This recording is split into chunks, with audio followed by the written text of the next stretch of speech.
أما بعد فأوصي نفسي وإياكم أيها المسلمون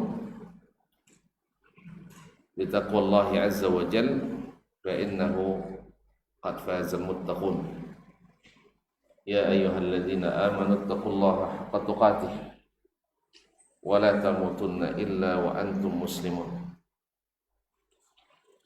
Bapak dan ibu-ibu, saudara-saudara dan saudari-saudari yang hadir di Masjid Miftahul Jannah ataupun yang menyaksikan melalui media dimanapun berada. Alhamdulillah, Allah Subhanahu wa Ta'ala mengizinkan kita untuk sama-sama kembali menyambung kaji. Mudah-mudahan membuat derajat kita di sisi Allah semakin tinggi, karena ilmu dan iman membuat seseorang semakin ditinggikan. Yarfa'illahu alladhina amanu minkum walladhina utul ilma darajat. Oleh itu bersyukur kita kepadanya karena kita diberikan kesempatan dan kemauan untuk menuntut ilmu. Semoga semuanya semakin ditinggikan oleh Allah Subhanahu wa taala. Salawat dan salam kepada baginda Rasulullah sallallahu alaihi wasallam, kepada para istrinya, anak keturunannya, dan para sahabat yang setia bersamanya, dan seluruh kaum muslimin dan muslimat yang dirahmati Allah Subhanahu wa taala. Kaum muslimin dan muslimat dirahmati Allah, masih dalam adabus salaf fi ta'amuli ma'an nas, yaitu masih dalam yaqbaluna al-haqqa mimman jaa'a bihi wa la yaltafituna ila qa'ilih, yaitu menerima kebenaran dari siapapun datangnya. Karena penulis di dari awal kemarin menukil dari Mu'adz ibn Jabal radhiyallahu ta'ala anhu, alal haqqi nurun, di atas kebenaran itu ada cahaya, nampaknya. Kalau tidak ditutupi dengan syubhat, kebenaran itu jelas. Al-haqqu min rabbik fala takunanna minal mumtarin. Kita tidak mau seperti sebagian orang, karena banyak pendapat di dalamnya yang hak tak terang. Nah, hak itu terang. Oleh itu kaum muslimin dan muslimat dirahmati Allah, as-salaf dan siapa mengikuti mereka mengetahui kebenaran itu dengan dalil dan cahaya yang Allah berikan padanya dari siapapun datangnya, sekalipun min afjaril fujur, dari orang yang durhaka sekalipun. Kemarin terakhir Al-Hasan Al-Basri rahimahullah ta'ala mendengar perkataan dari Al-Hajjaj ibn Yusuf Al-Thaqafi, yang kita tahu adalah seorang yang sangat pendosa dan suka berbuat zalim kepada hamba-hamba Allah. Bahkan tak luput daripadanya para ulama yang merupakan para umana, pemegang amanah al-syariat Allah di dalam di permukaan bumi. Tapi banyak di antara mereka yang juga menjadi korban keganasan Al-Hajjaj bin Yusuf Al-Thaqafi ini. Tapi ketika dia mengucapkan perkataan yang hak, maka Imam Al-Hasan Al-Basri mengatakan khudhuha min fasiq, ambil kebenaran itu sekalipun datangnya dari orang fasik. Ma'asyarul kiram dan rahmati Allah SWT, sebaliknya yang kebatilan wajib ditolak sekalipun datangnya dari orang yang paling dekat dengan kita. Kemudian kita melanjutkan. Qala al-muallif hafizahullah wa saqa Ibnu Asakir rahimahullah menyebutkan dengan sanadnya an Muhammad ibn Auf al-Himsi, dari Muhammad ibn Auf al-Himsi, qala, dia berkata, Sa'altu Ahmad bin Hanbal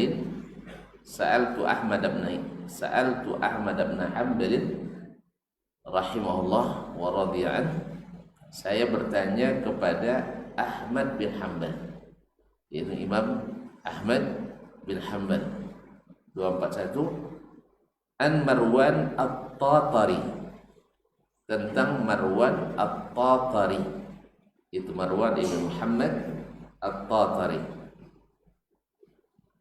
Faqala, Marwan ibn Muhammad ini tertuduh berpemahaman Murji'ah. Al-Murji'ah, ma'asyur kiram dirahmati Allah, adalah pemahaman yang mengatakan iman atau tidak termasuk dari definisi iman amalan.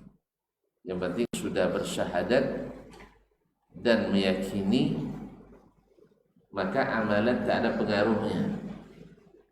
Makanya iman Dasman dengan imannya Utsman bin Affan sama untuk keyakinan mereka.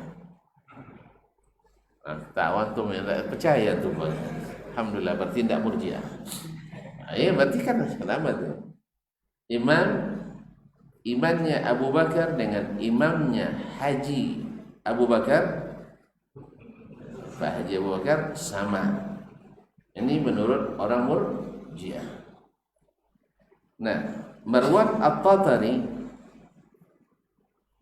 dituduh cenderung ke pemahaman ini, walaupun Allah Ta'ala alam itu hanya tuduhan yang tidak sabit, karena hadisnya diterima oleh seperti Imam Ahmad rahimahullah.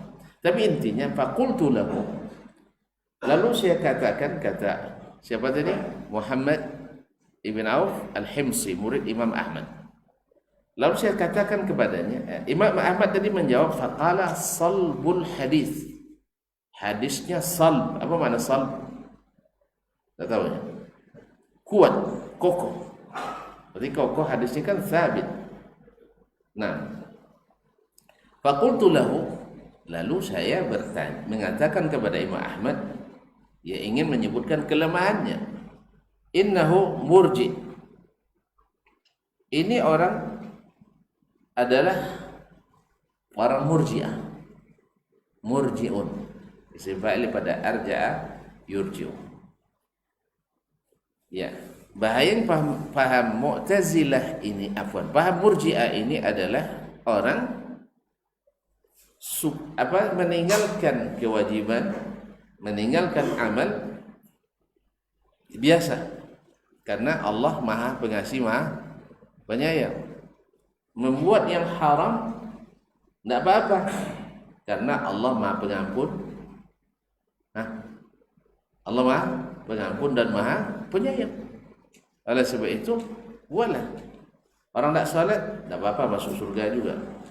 Orang tak puasa, masuk surga. Yang penting imannya di sini. Tak ada pengaruh amal. Ini berbahaya kaum muslimin dan muslimat dirahmati Allah SWT. Sebab Allah dan Rasulnya sallallahu alaihi wasallam membedakan antara orang yang beramal lebih dengan orang yang beramal kurang. Di antaranya perkataan Nabi alaihi salatu wasallam, man batta'a bihi 'amaluhu lam yusri' bihi nasabuhu. Siapa yang amalannya lambat, nasabnya tak bisa mempercepatnya masuk surga. Oleh sebab itu, Nabi menjadikan patokan amalan menentukan cepat lambatnya masuk surga. Kemudian Allah SWT sering mengatakan dia bahwa bergembiralah kalian dengan surga yang disediakan sebab apa yang dulu kalian amalkan. Bukan yang dulu kalian yakini, tidak. Yang dulu kalian beramal karena ingin mendapatkannya. Nah, aku katakan kepadanya, innahu murji. Ini orang murji'ah. Wa innahu yadribu Duhaiman wa Mahmud bin Khalid wal Walid bin Utbah wa yu'zihim.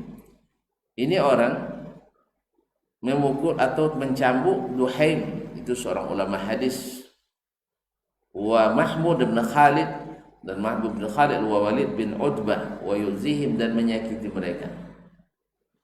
Wa ja'altu adha'u min qadrihi wa huwa yarfa'u min qadrihi. Saya semakin menjatuhkannya dengan menyebut kesalahan-kesalahannya, dan Imam Ahmad semakin mengangkatnya tinggi-tinggi. Wa qala sahibu hadis. Ini orang sahibu hadis, artinya orang yang hadisnya kuat. Baru sebut sahibu hadis karena dia memiliki hadis. Indahu hadis, dia di sisinya ada hadis. Ashtahi an asma'ahu minhu. Saya sangat semangat untuk mendengarkan hadis daripadanya. Kaum muslimin dan muslimat dirahmati Allah SWT. Imam Ahmad di sini menerima hadis Marwan bin Muhammad At-Tatari, walaupun dari sisi mazhab dia tertuduh menyimpang. Kemudian tadi dia memukul Duhaim, ulama hadis, Mahmud bin Khalid, karena pemahaman tadi berbeda pemahaman, dan dia punya kedekatan dengan penguasa, sehingga mereka pun disiksanya atau disakitinya.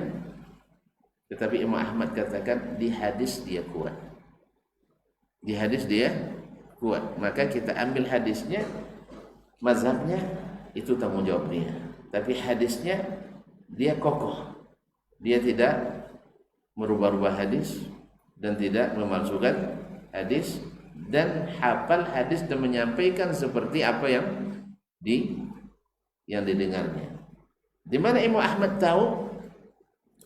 Imam Ahmad itu kan hafal 1000 hadis. Tahu 1000 hadis?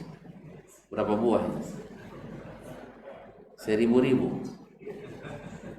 Berapa? 1000 tahu? Terus 1000 lagi kali 1000 berapa? Hah? 1 di belakangnya 6 angka 0.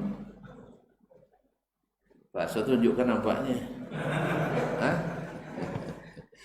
Tak ada pun duit 1000 nah. Tengok, ada tak 1000 ya? Kalau ada nanti ya. Kalau ada 1000 tu jadi hak kamu tu. Tengoklah. 1000 tak ada nah. 1 juta pun tak ada. Ada 1000 rupanya. Ini 1000. Coba pegang dulu. Coba pegang 1000. Coba. Takut diminta 1 juta ya? Enggak saya minta. Ambil. Rupanya tak mau dia 1000. Tambah 2000 lagi. Enggak juga. Masya Allah. Tambah 10.000 lagi. Coba. Ambil. Nah. Ya, dah ada warna ungu baru mau. Nanti tambah. Minta sama ayah nanti yang 0 yang 3 itu sama ayah aja nanti ya. Ada ya di sini dah. Ada. Dia minta sama ayah nanti. Ini ya tambah 0-nya 3 lagi berapa ini? Baiklah kaum muslimin dan muslimat, hafal dia 1000 hadis. Artinya dia bisa mengkomparasikan, untuk satu hadis dia memiliki misalnya 30 riwayat dari 30 orang syekh, dari 30 jalur. Ya. Kemudian didapatkan bahwa riwayat Marwan bin Muhammad ini selalu riwayatnya sehat. Riwayatnya sehat. Kapan dia tahu? Ketika dia bandingkan dengan riwayat rawi-rawi yang lain, selalu tidak berbeda. Berarti dia tidak, mazhabnya tidak mempengaruhi riwayatnya.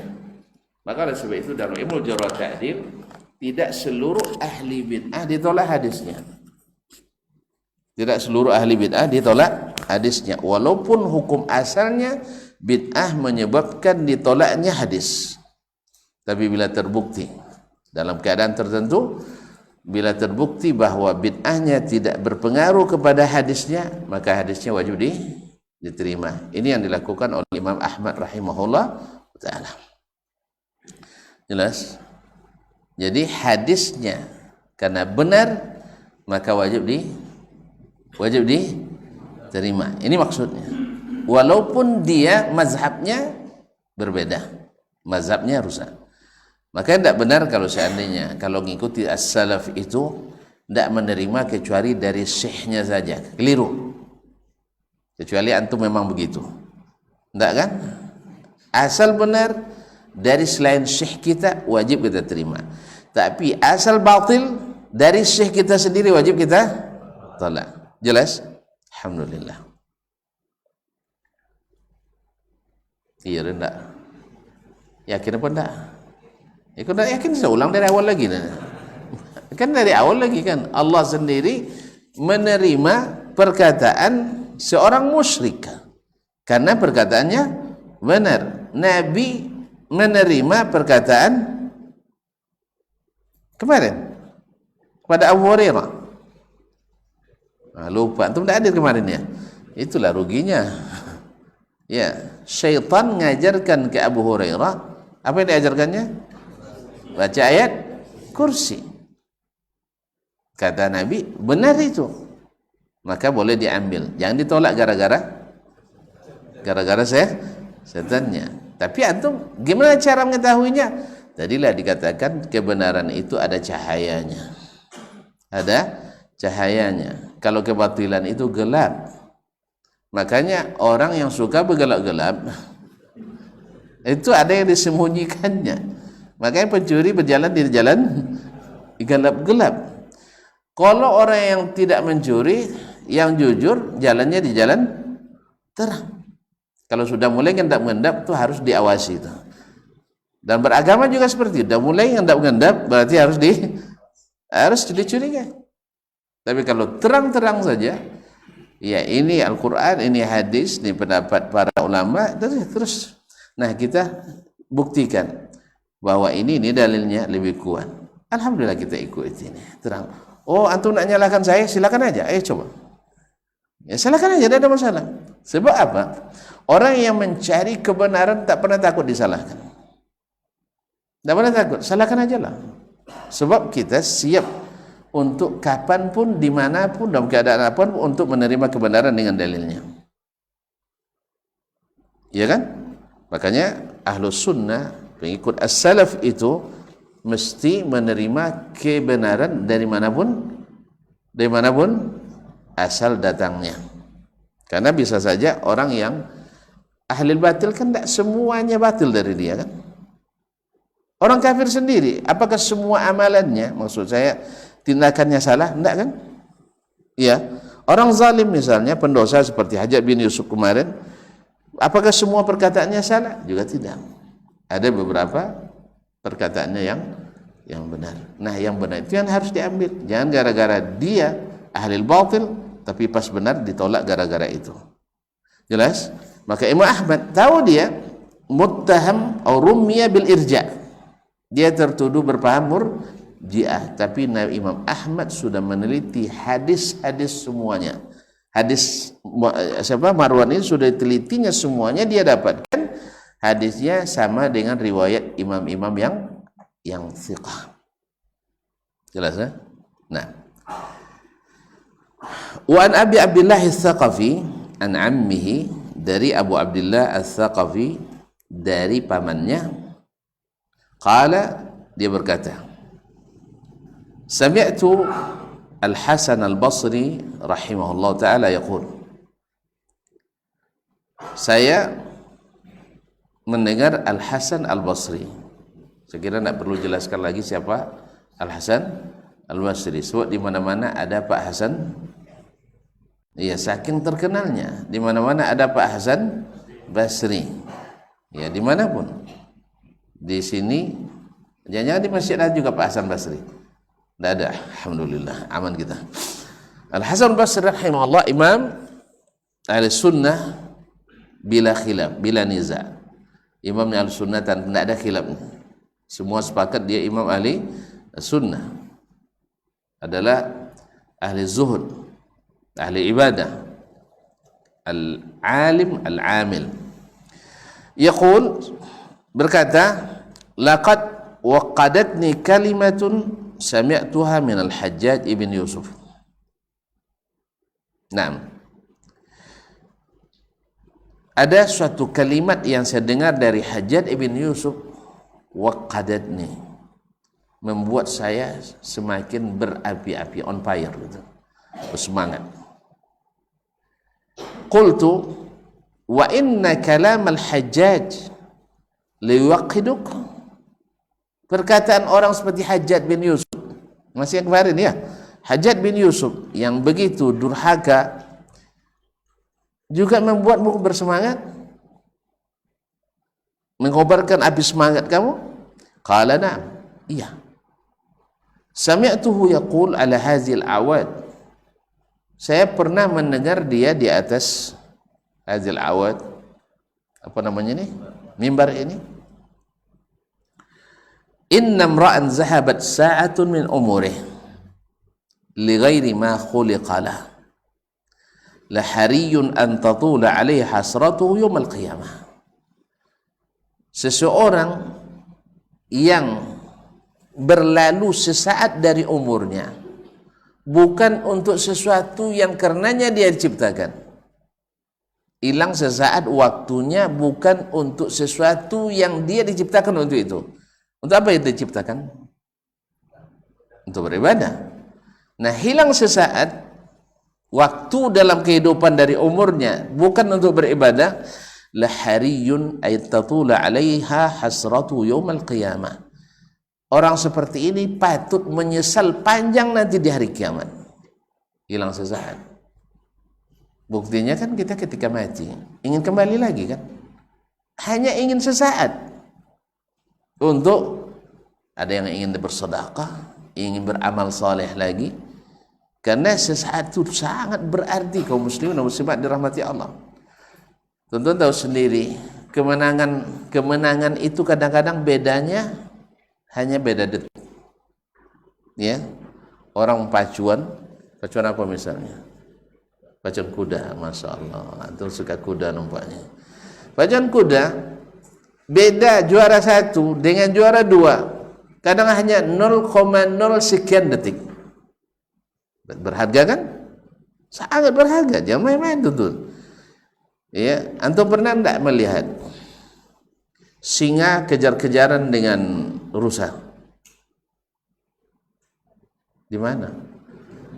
Oh, di video. Oh, sama dah, tengok asli dulu. Nah, singa kejar-kejaran sama rusa. Hitungnya hanya detik saja kan, bahkan koma detik. Ya tak? Sempat terlambat terlambat rusa ini 1 detik atau 0, sekian detik, dia jadi mangsa. Dan bila singa terlambat 0,0 sekian detik, maka dia kelaparan. Jadi 1 detik itu sangat berharga.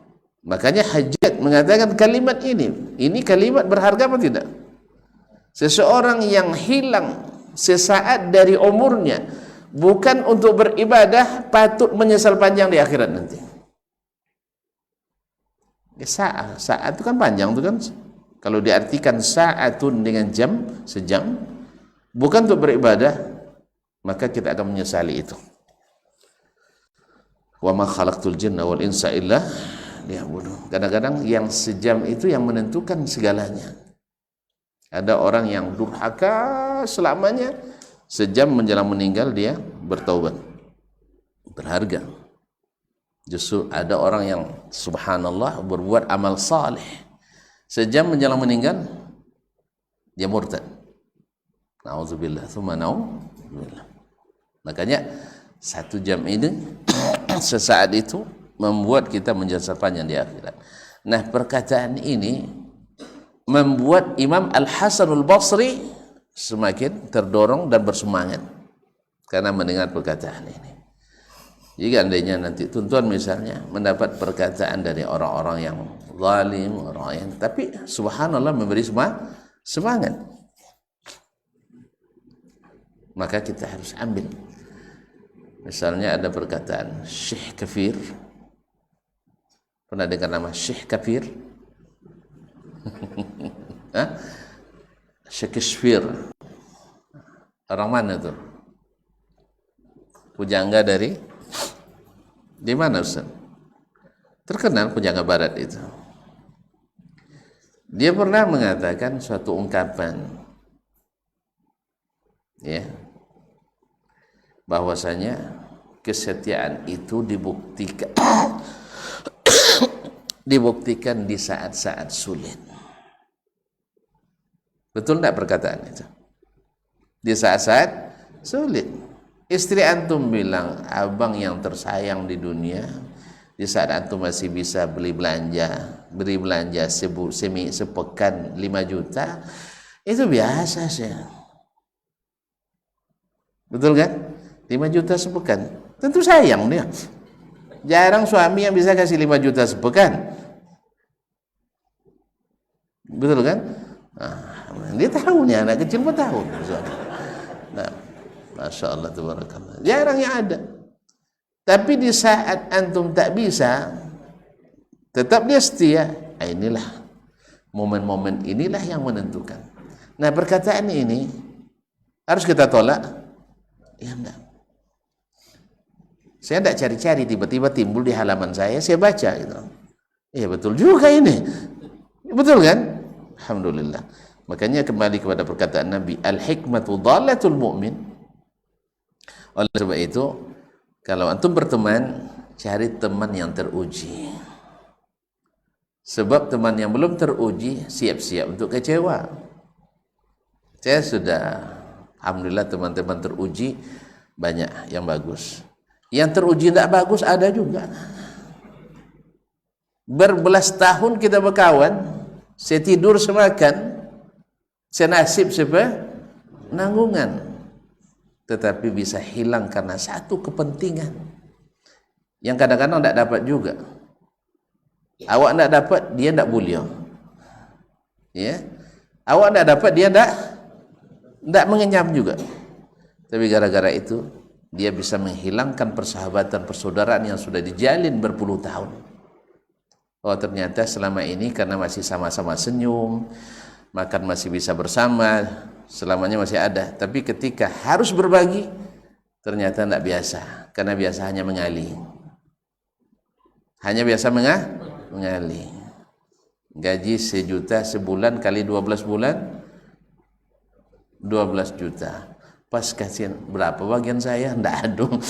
Saya tidak biasa membagi, mengali dan nambah terus. Ngurang pun tidak hafal nih. Ya, ngurang pun tidak hafal. Akhirnya yang berlebih pun masih kurang. Gara-gara kepentingan yang sesaat, yang juga akhirnya tak didapat, kita akhirnya berkesumat, penuh dengan hasad. Ternyata benar juga Syekh Kafir tadi. Ya, Syekh Kafir itu benar juga rupanya. Betul, setelah mauqif, ya setelah kita buktikan dengan keadaan di mana kita dihadapkan dengan kepentingan yang bertentangan, siapa yang siap mundur dan siapa yang maju tak gentar, terbujur lalu terbelintang, terbujur lalu terbelintang. Tidak hafal tuan-tuan. Terbujur lalu terbelintang patah. Ah, mantap tuh. Abang di mana, Bang? Hah? Teluk Kuantan. Wih, berapa tambang dari situ? Masya Allah, tabarakallah. Teluk Kuantan. Masya Allah. Ya, terbujur lalu terbelintang patah. Kaum muslimin dan muslimat dirahmati Allah. Jadi kebenaran ada cahaya yang meneranginya. Sehingga orang Arab menyebutkan suatu pepatah, ya pendek tapi masya Allah panjang artinya.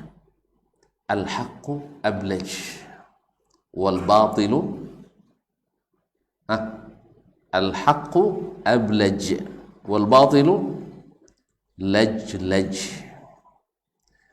Lajlaj, ablaj maknanya terang, yang hak itu terang, tidak bisa diragukan tuh.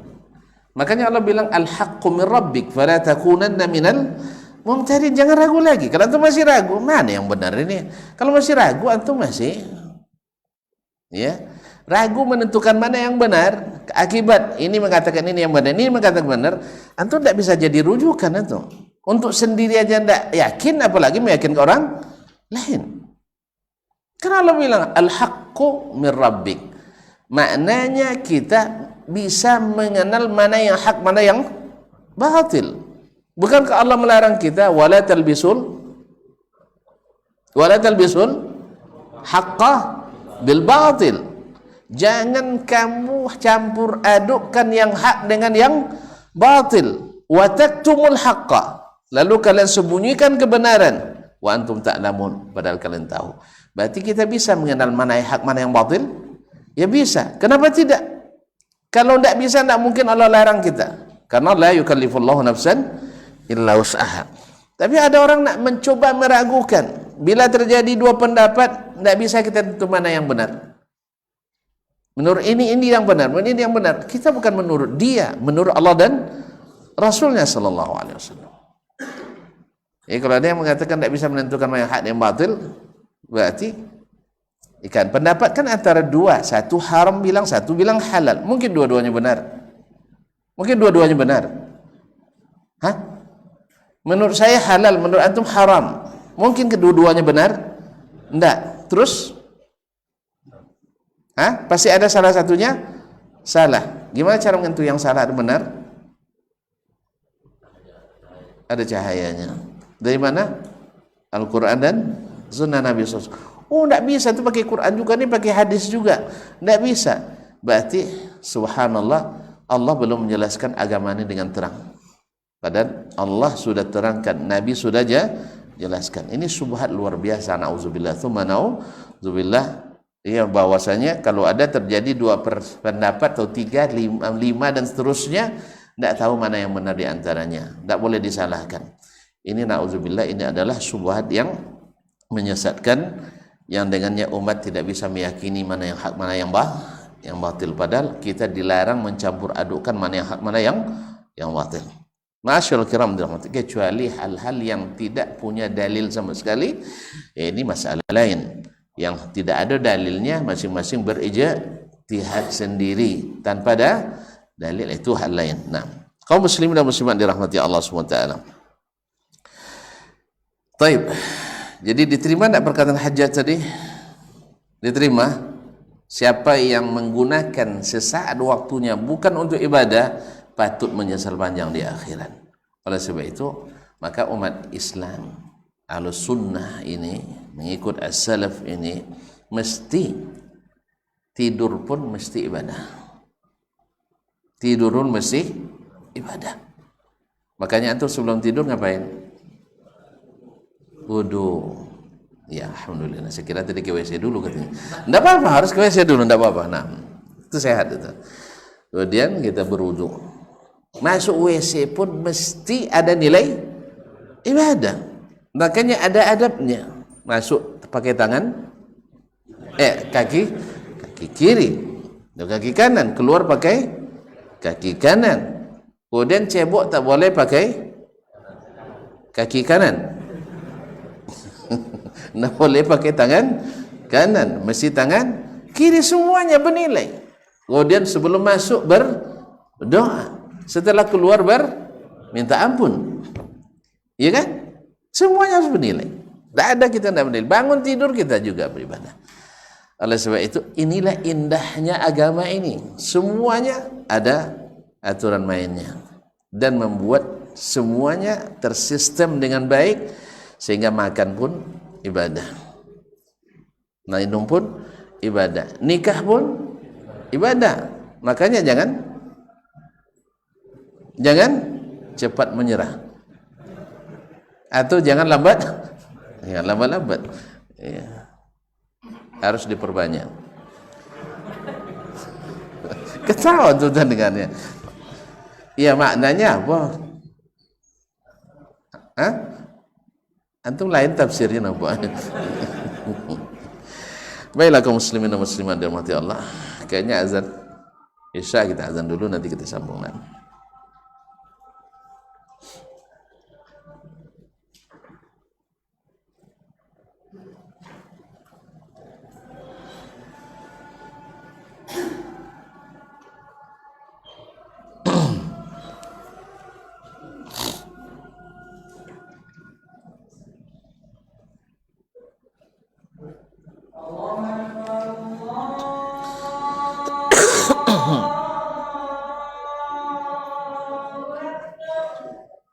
Allah.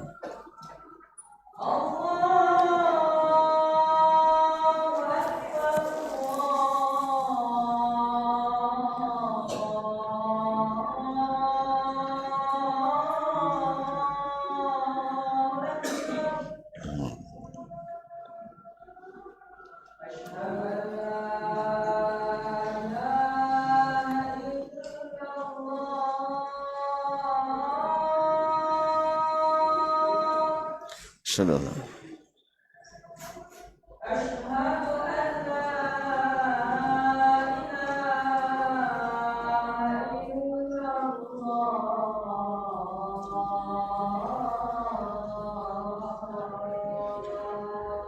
Sallallahu.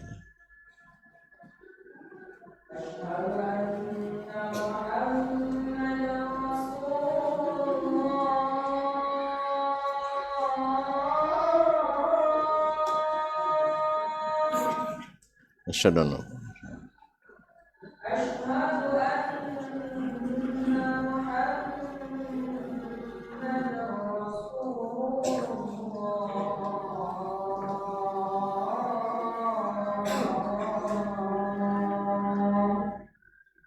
asyhadu an la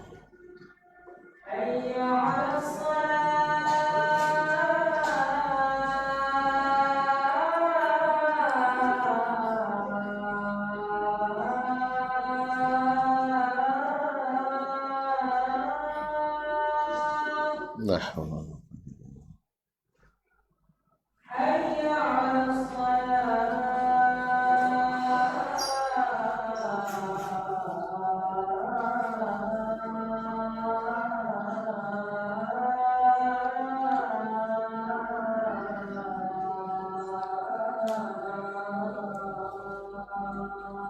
la hawla wa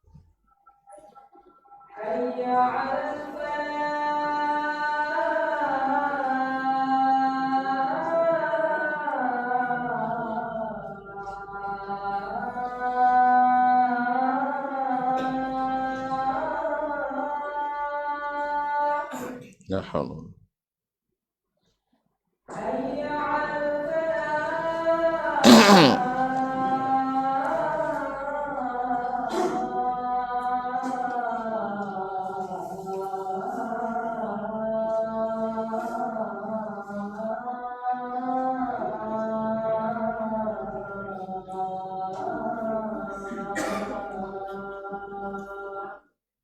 la hawla wa la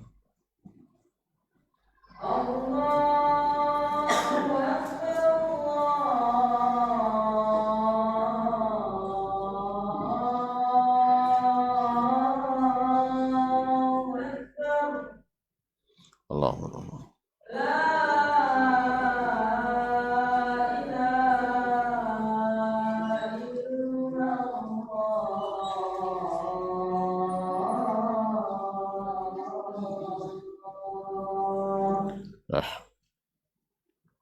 la ilaha illallah. Allahumma shalli ala Muhammad.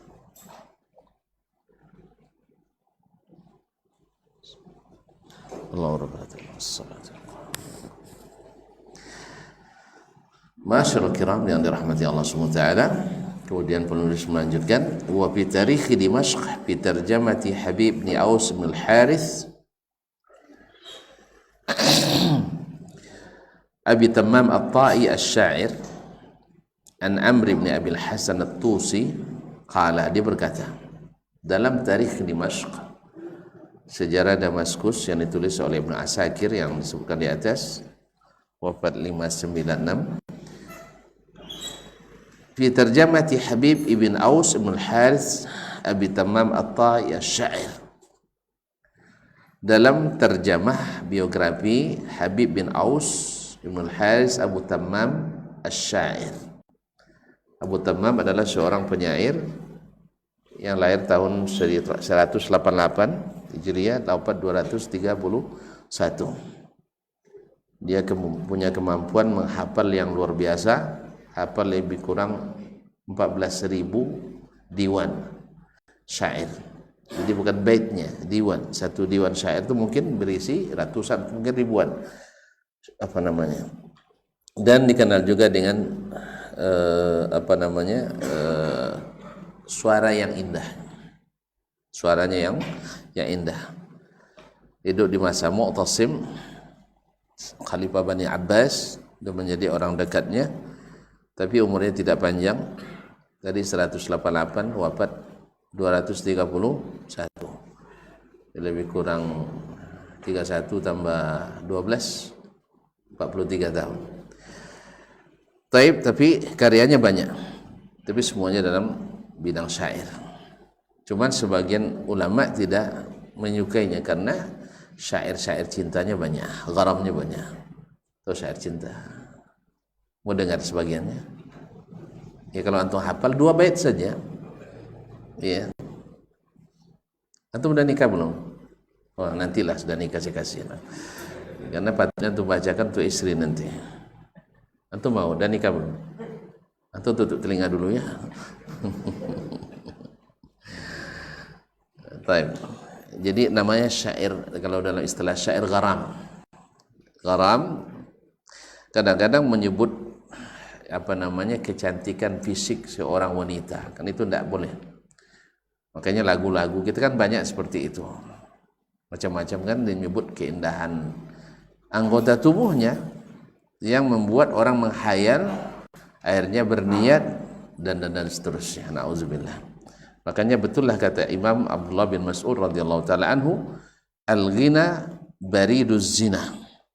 Al-ghina baridu az-zina. Nyanyian itu adalah pos yang mengantarkan pada zina.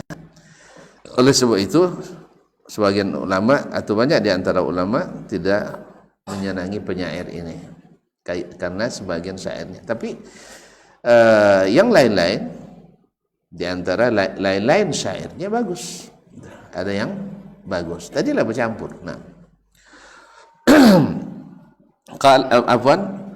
An Amr ibn Abi Al-Hasan At-Tusi. Doakan dari Amr ibn Abi Al-Hasan At-Tusi, qala, dia berkata, ba'athani abi ila ibn al-A'rabi.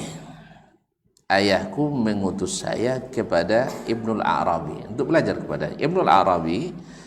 Ini adalah juga seorang ulama hadis dan ulama fikih, sekaligus juga penyair, ahli nahu, ahli bahasa Arab. Ibnul Arabi terkenal dengan keahliannya di bahasa Arab. Liaqra alaihi asy'aran. Jadi ayahnya menyuruh dia belajar ke Ibnul Arabi, ini ahli sunnah ini, untuk membacakan syair-syair. Karena memang belajar syair kan tidak dilarang. Nabi sendiri membolehkan. Bahkan sahabat ada yang baca syair di Masjid Nabawi di masa Nabi alaihi salatu wassalam. Tapi jangan bayangkan nanti pakai, kan ada yang bayangkan itu kan, nah, bukan pakai apa namanya ini, yang pakai petik-petik itu. Nah. Ma'asyiral kiram dirahmati Allah. Wa kuntu mu'jaban bi syi'ri Abi Tammam. Imam Amr bin Abi Al-Hasan At-Tusi ini mengatakan, saya memang sangat kagum pada syairnya Abu Tammam. Abu Tammam tadi At-Ta'i. Faqara'tu alaihi min asy'ari Huzail. Lalu saya bacakan kepadanya, kepada siapa tadi? Ibnul Arabi. sama penyair Ahlussunnah tadi. Saya baca kepada Asy'ar Huzail, syair-syair Huzail. Huzail itu adalah suatu kabilah besar yang darinya terlahir sahabat banyak, di antaranya Abdullah bin Mas'ud radhiyallahu taala. Dan Imam Asy-Syafi'i rahimahullah termasuk yang paling menguasai bahasa dan syair Huzail. Bahkan jadi rujukan utama dalam ilmu bahasa Arab. Sampai-sampai Ibnu Hisham An-Nahwi mengatakan bahwa a'lamun nas bi asy'ari Huzail bi lughati Huzail Asy-Syafi'i. Yang paling alim tentang bahasa Huzail itu adalah Imam Asy-Syafi'i rahimahullah ta'ala. Nah, Amr bin Abil Hasan At-Tusi ini membacakan kepada Ibnul Arabi syair-syair Huzail, kabilah Huzail yang terkenal banyak ahli syairnya, di antaranya subhanallah, siapa namanya? Amr bin Abi Salma Al-Huzali. Liaqra alaihi asy'aran, itu saya bacakan syair. Afwan. Fa qara'tu alaihi Ibnu Asy'ar, thumma qara'tu alaihi, kemudian saya baca, setelah baca syair-syair Huzail tadi, saya bacakan pula kepadanya urjuzatan li Abi Tammam. Urjuzah yaitu matan ilmu atau matan nasihat, tapi dalam bentuk syair. Ya, dalam bentuk syair. Misalnya urjuzatu Alfiyah ibn Malik bin Nahwu, itu namanya urjuzah. Banyak urjuzah yang dalam bidang ilmu dan juga nasihat. Dalam tajwid ada, bahkan dalam sirah pun ditulis orang dalam bentuk syair. Nah, lalu saya baca kepada urjuzah li Abi Tammam ala annaha li ba'di syu'ara'i Huzail. Ya, saya selipkan seolah-olah dia masuk syairnya Bani Huzail. Jadi Ibnu Al-Arabi ia mengira itu syair Bani Huzail. Wa azilun azaltuhu fi azlihi fa dhanna anni jahilun li jahlihi. Wa azilun azaltuhu, orang yang suka mencela, saya cela dia fi azli, karena suka mencelanya itu. Orang yang suka merendahkan, mencela, saya cela dia karena dia suka mencela itu. Fadhanna anni jahilun li jahlihi, sehingga dia mengira saya orang jahil karena kejahilannya. Ya kan, mencela orang yang suka mencela boleh apa enggak? Enggak boleh ya. Terus apa yang antum bilang dengan Al-Quran? La yuhibbullahu al-jahra bis-su'i minal qawli ila man zulim. Enggak tahu artinya. Bilang aja. Nah, Allah tidak suka menjaharkan, artinya menampakkan perkataan yang tidak baik, illa man zulim, kecuali orang yang dizalimi. Kalau waktu kecil-kecil dulu kan bebantah, dibuat garis, tulis nama ayah situ, tulis nama ayah wak sini kan ya. Nah, siapa yang berani pijak pula nama ayah dia itu. Kan gitu ya. Nah, artinya dibalas dengan sekedar itu. Membalas kezaliman itu boleh. Faman i'tada 'alaikum fa'tadu 'alaihi bimithli ma i'tada 'alaikum. Kalau ada orang yang menzalimi kalian, boleh dibalas sekedar kezaliman itu. Qisas kan? Tentu bilang enggak boleh itu. Antum memang baik sekali. Iya, jadi bukan enggak boleh, tapi yang lebih afdal tidak dibalas. Tentu saja ini lebih baik tentunya. Tapi boleh apa tidak? Dah ditarik fatwanya lagi. Ini baru. Yang seperti ini bagus ini. Menerima kebenaran dimanapun datangnya. Betul itu manhaj kita. Nah, kalau benar, alal haqqi nur, di atasnya ada cahaya. Alhamdulillah. Berarti boleh? Boleh. Tapi antum pilih yang mana? Tidak dibalas. Alhamdulillah. Beruntung yang dapat suami kan dia. Alhamdulillah, semoga barakah.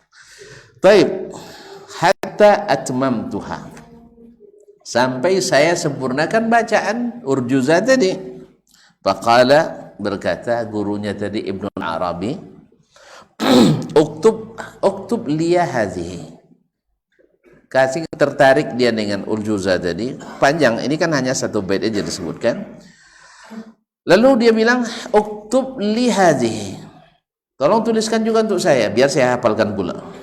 Ya, karena ini bagus maknanya. Bagus maknanya. Dia tidak tahu itu Abu Tammam yang tulis atau Abu Tammam yang gubah. Kan syair itu kan digubah ya. Taib. Fakatabtuha thumma qultu lahu. Lalu saya tuliskan untuk Syekh Ibn al-Arabi. Thumma qultu lahu, kemudian saya katakan, ahasanatun hiya? Ini urjuza baik enggak Syekh? Bagus enggak? Qala ma sami'tu bi ahsana minha. Enggak pernah saya mendengar urjuza yang lebih indah dari ini. Masya Allah. Ya, ketika hati tidak ada dugaan yang buruk, indah. Kan jujur penilaiannya kan? Karena dia memang ahlinya. Lalu dia bilang, qultu li'annaha li Abi Tammam. Syekh mengapresiasi dia sebagai syair yang paling indah karena dia digubah oleh Abu Tammam. Mendengar itu dia bilang, qala harrik. Kalau gitu bakar aja katanya. Karena dengar nama Abu Tammam. Padahal dia sudah memuji, bagus syairnya, indah maknanya.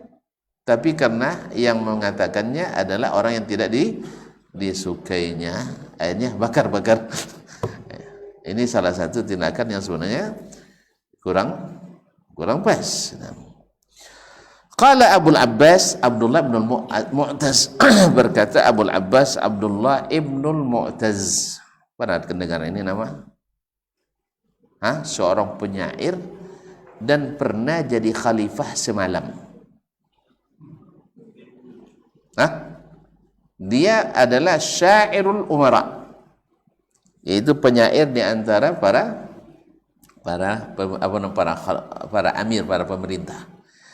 Dia orang hebat, alim. Cuman ketika dia angkat jadi khalifah, keluarga sepupu-sepupu yang hasad, akhirnya dihilangkan nyawanya. Semoga Allah SWT merahmatinya. Dia seorang penyair kelas tinggi juga, di high class. Dia berkata, wa hadzal fi'lu minal ulama mufritul qubh. Ini tindakan yang dilakukan oleh Ibnul Arabi ini tidak patut dari seorang ulama. Ini sangat berlebihan, tindakan yang tidak baik. Ini kata Abdullah ibn Mu'taz. Ini ulama. Ini mencontohkan yang kurang baik. Apa sebab? Li'annahu yajibu alla yadfa'a ihsana muhsin. Karena tidak boleh seorang alim, orang yang awam saja tak boleh, apalagi seorang ulama menolak kebaikan orang yang berbuat baik. Kan dia yang bilang tadi, ma sami'tu ahsana minha. Saya tidak pernah mendengar yang lebih bagus dari ini. Berarti kan bagus bukan bunyinya saja, maknanya sekali. Tapi karena dibilang Abu Tammam, dia tolak, bakar. Kan kita ada sebagian seperti itu. Siapa yang bilang? Dasman. Oh enggak. Itu masalah. Dan ini saya sudah alami ini. Ya, ada pengurus masjid. Ya, biasa saya ngisi di situ sejak pulang sampai sekarang belum bisa di-cancel. Ya, sampai sekarang belum bisa di-cancel. Banyak yang coba cancel tapi belum bisa. Entah apa rahasia saya tidak tahu. Ya, ada juga yang ngusul-ngusul kan. Nah, lalu ada jamaah yang bertanya, Pak, tolong tanyakan pertanyaan ini ke Ustadz. Dia segan pula nanya kan. Lalu karena beliau pengurus ini biasa dengan anak, dia forward pertanyaan ke saya. Waktu itu kan belum sesibuk sekarang, jadi sempat jawab panjang-panjang. Ya, saya buka buku lagi saya untuk jawabnya.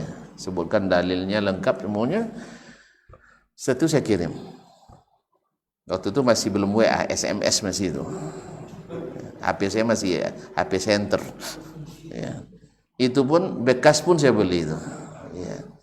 Takut beli yang mahal, takut beli yang baru dan mahal. Malu saya makainya. Awak tidak biasa yang pakai yang baru. Paham? Ya, tidak biasa. Masyaallah kiram dirahmati Allah. Akhirnya saya tulis sampaikan oleh Syekh pengurus perwat ke yang bertanya, dibacanya bagusnya kan. Cuma di akhirnya masalahnya dia tanya, siapa yang jawab ini Pak katanya.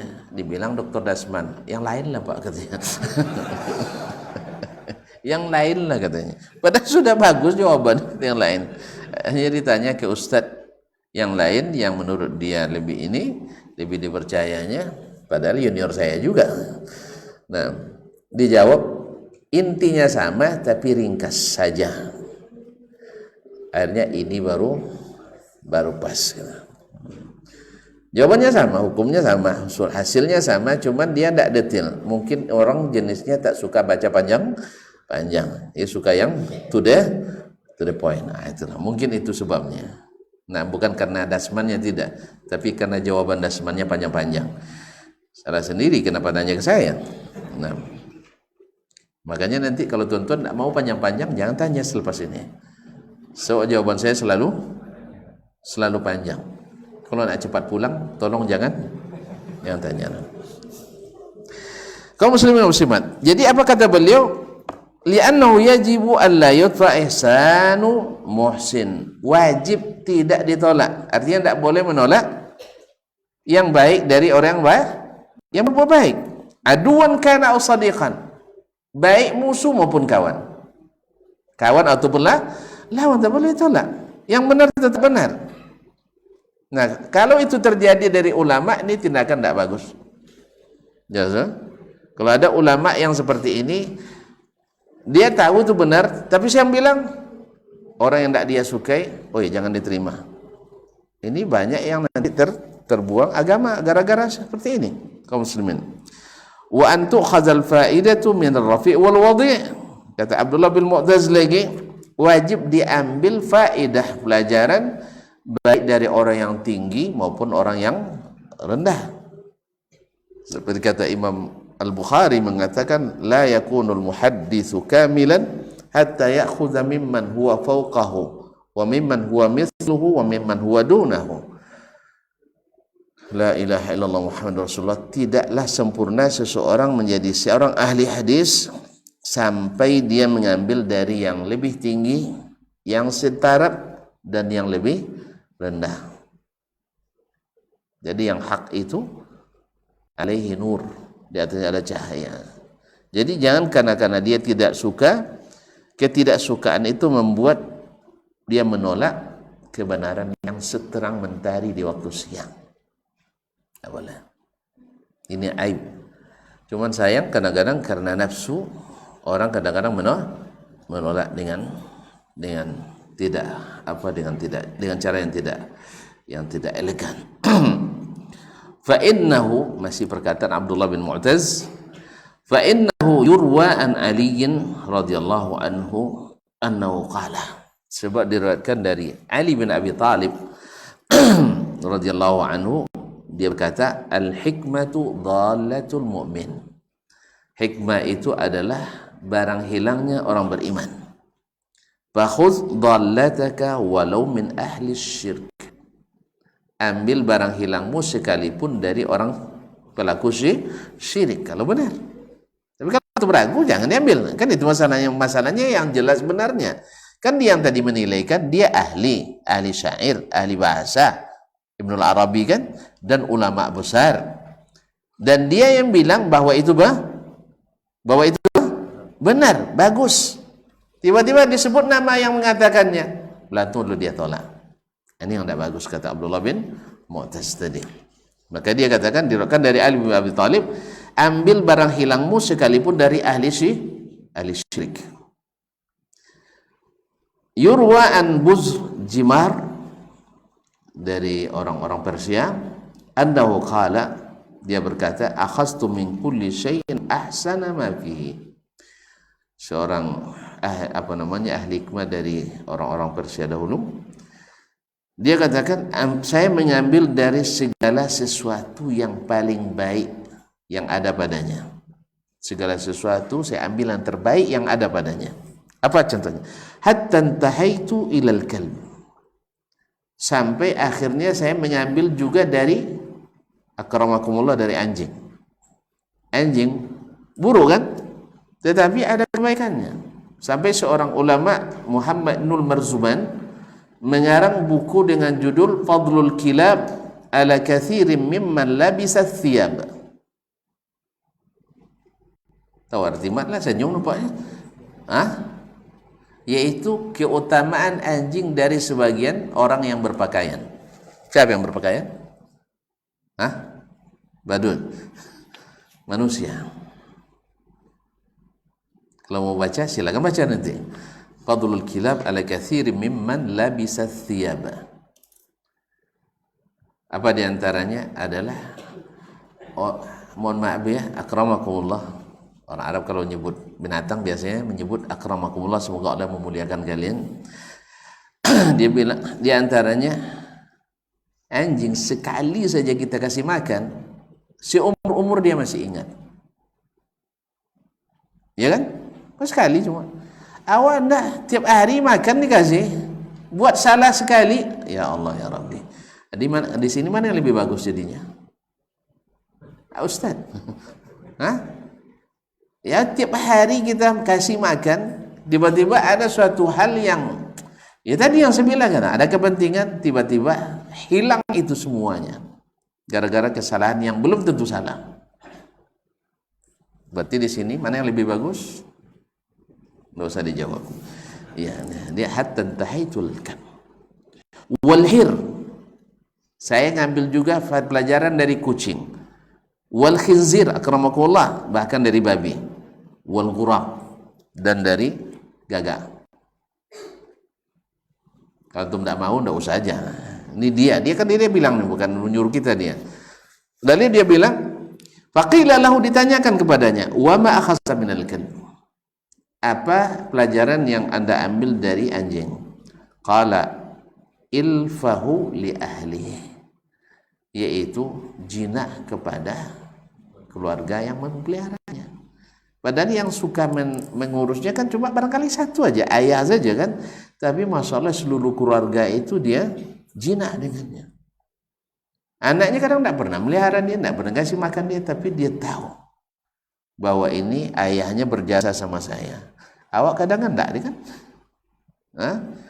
Ayah ialah anak-anak lah katanya. La haula wala quwwata illa billah. Jadi wazabbihi an harimihi, dan sangat melindungi istrinya. Ada istri aja. Iya, kalau istilah harim kan istri bagi manusia.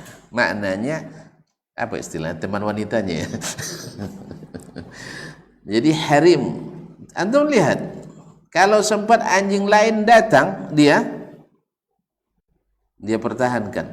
Awak kadang suruh istri pergi sama orang manusia sebagai nauzubillah. Dah. Ini patut dia tiru nih ya. Ada orang ngerling istri kita aja. Sakitnya tuh di sini. Iya serius. Dulu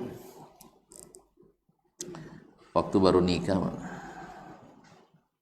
mendengar juga kisahnya. Ini kalau sudah cerita nikah, itu tertarik masalah. Waktu baru nikah, kami dari perjalanan dari sini ke Dumai, Pak Jeb. Waktu itu beliau belum di Dumai kali barangkali. Itu tahun 98. Dumai belum ya? Lebih duluan saya masuk Dumai nampaknya. Nah, pas penyambutan Dumai, mampir di rumah makan. Di mana? Saya lupa, di Kandis ya. Apa? Kandis ya? Enggak, di Dumai kami makan di Dumai. Maaf, udah semua sampai Dumai. Udah sampai Dumai di Kandis. Jadi makan di sudah sini, sana ada Pak Haji. Nengok terus ke bini awak. Iya, pada Pak Haji. Saya tidak tahu niatnya apa, saya tidak tahu. Mungkin dia ingat putrinya mirip dengan istri saya, bisa saja.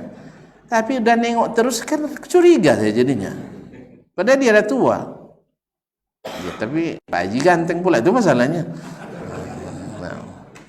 La haula wala quwwata. Sakit hati saya dengar. Iya, akhirnya saya tatap dia begini. Ada daun di sana baru dia pergi. Alhamdulillah. Kau sempat lama hilang selera makannya. Gitulah cemburunya Ustaz.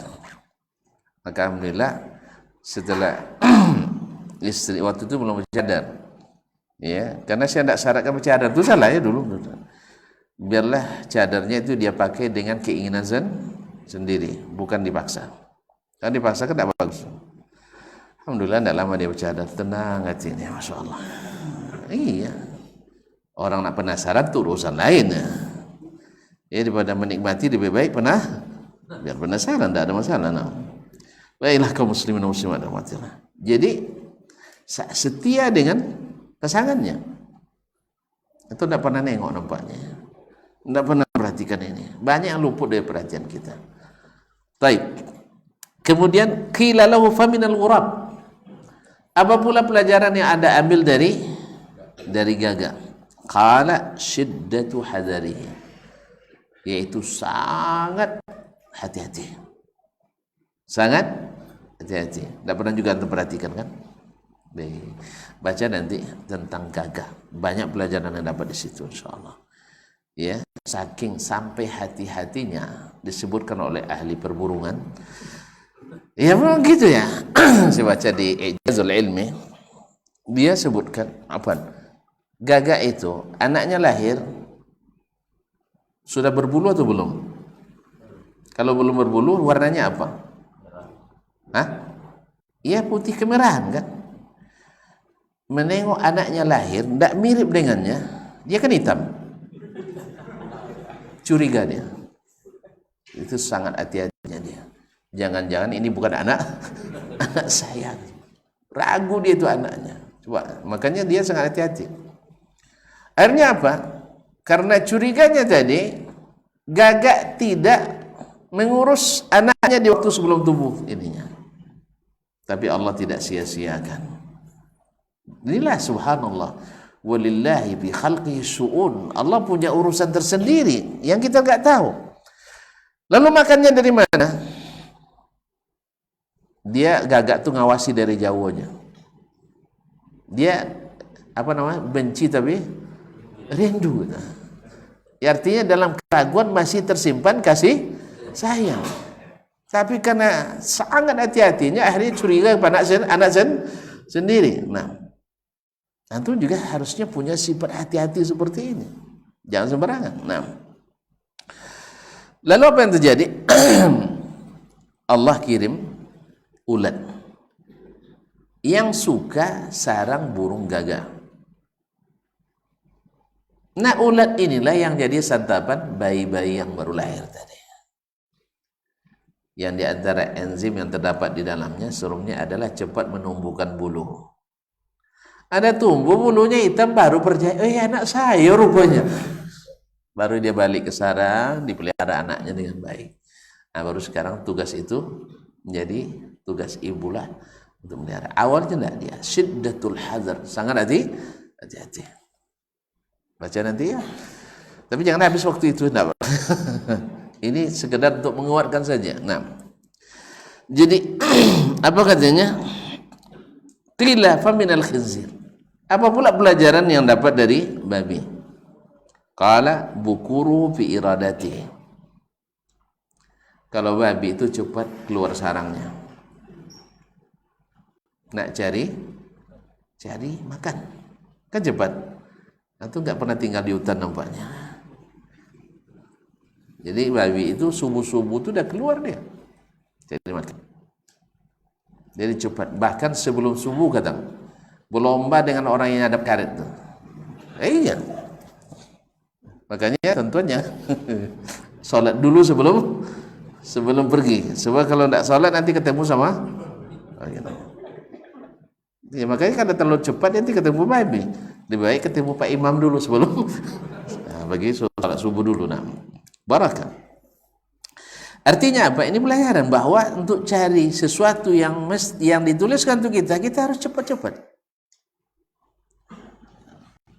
Semangat itu yang diambilnya.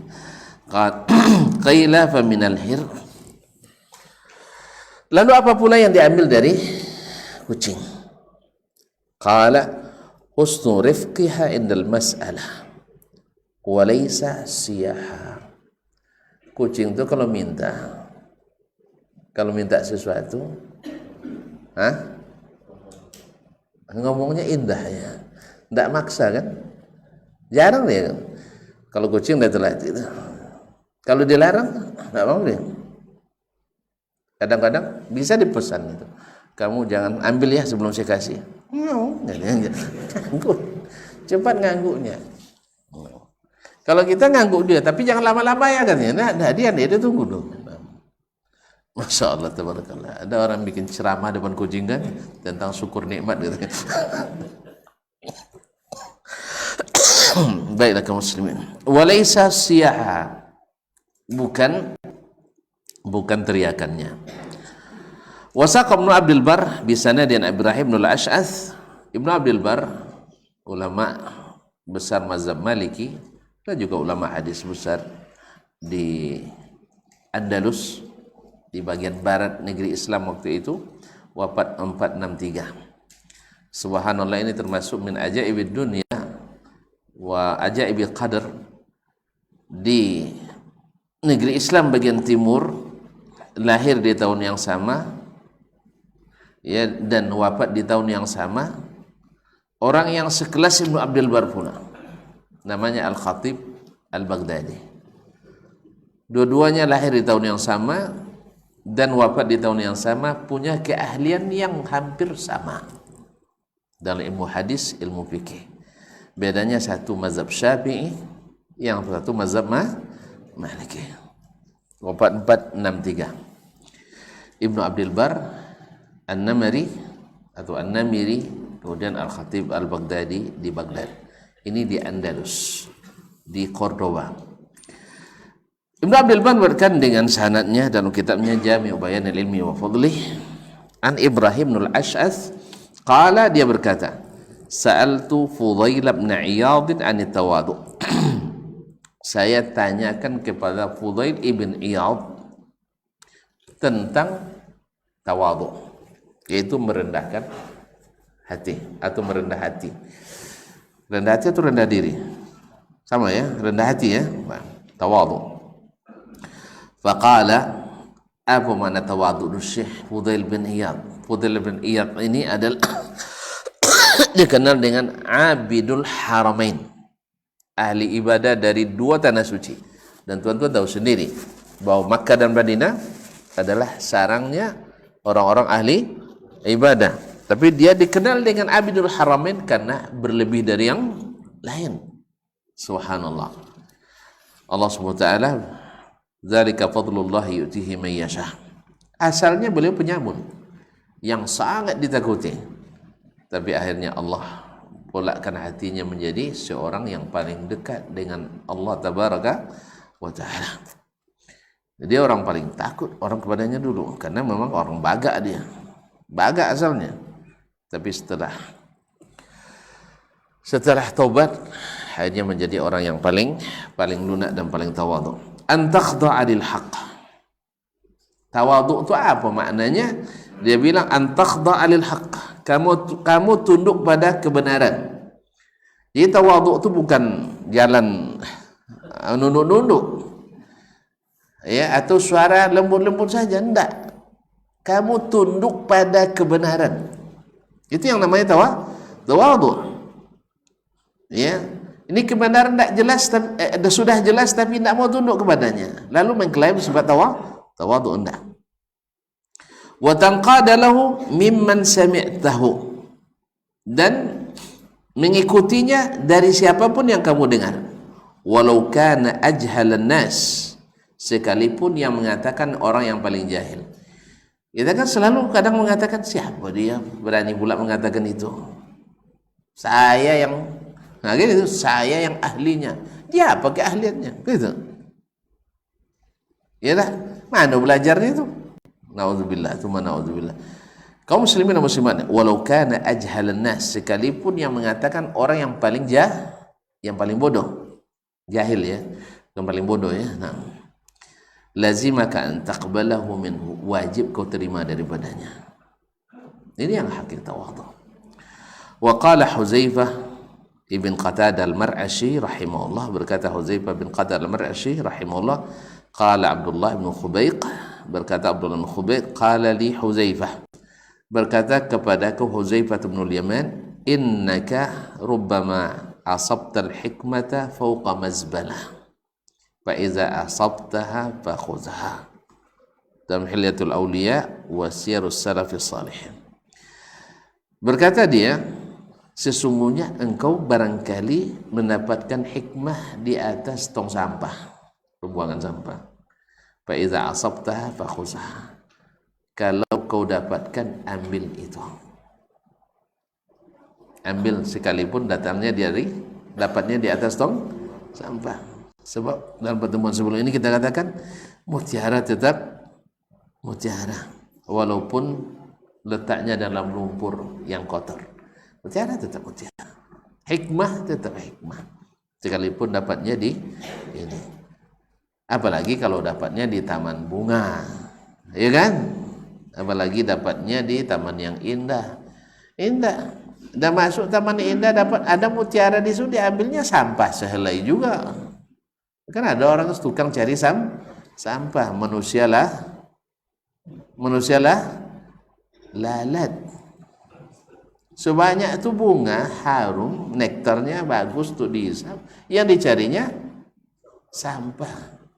Sampah udah lama pula jatuhnya, sudah 3 bulan yang lalu, udah bercampur lumpur, air di situ hinggapnya itu. Ya, jadi dia hadir di kajian, sebanyak itu bunganya, ya diambil,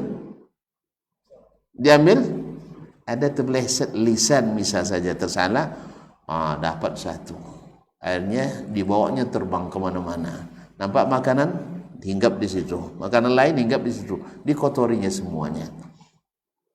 Ini dasar manusia lalat. Tapi kalau manusia lebah enggak. Iya, dia cari bunga-bunga yang indah itu dihisap, kemudian makanya yang menghisap yang murni biasanya mengeluarkan yang murni. Ya Ustaz ya, makanya jangan hisap yang tidak sehat, nanti keluarnya juga tidak sehat. Dengan ini kita tutup kajian kita. Dengan apa? Kalau ada yang benar ambil, yang salah simpan, jangan diperlihatkan.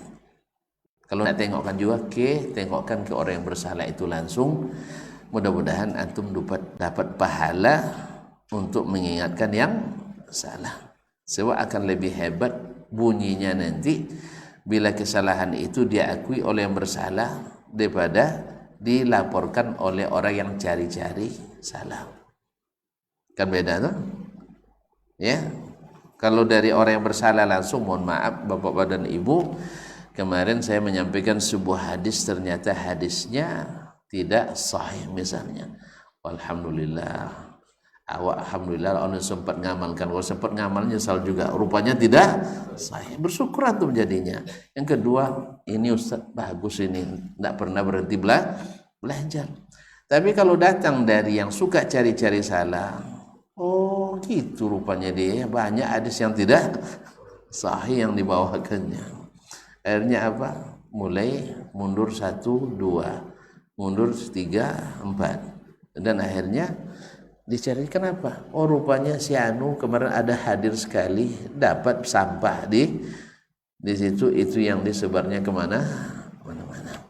Semoga Allah memaafkan kita dan seluruh kaum muslimin dan muslimat dimanapun berada, dan semoga kebesaran jiwa kita untuk menerima kebenaran dimanapun didapatnya itu yang Allah berikan. Wallahu ta'ala alam wa sallallahu ala nabiyyina Muhammadin wasallam. Mohon maaf dan terima kasih. Wa subhanakallahumma bihamdik asyhadu an la ilaha illa anta astaghfiruka wa atubu ilaik. Wassalamualaikum warahmatullahi wabarakatuh.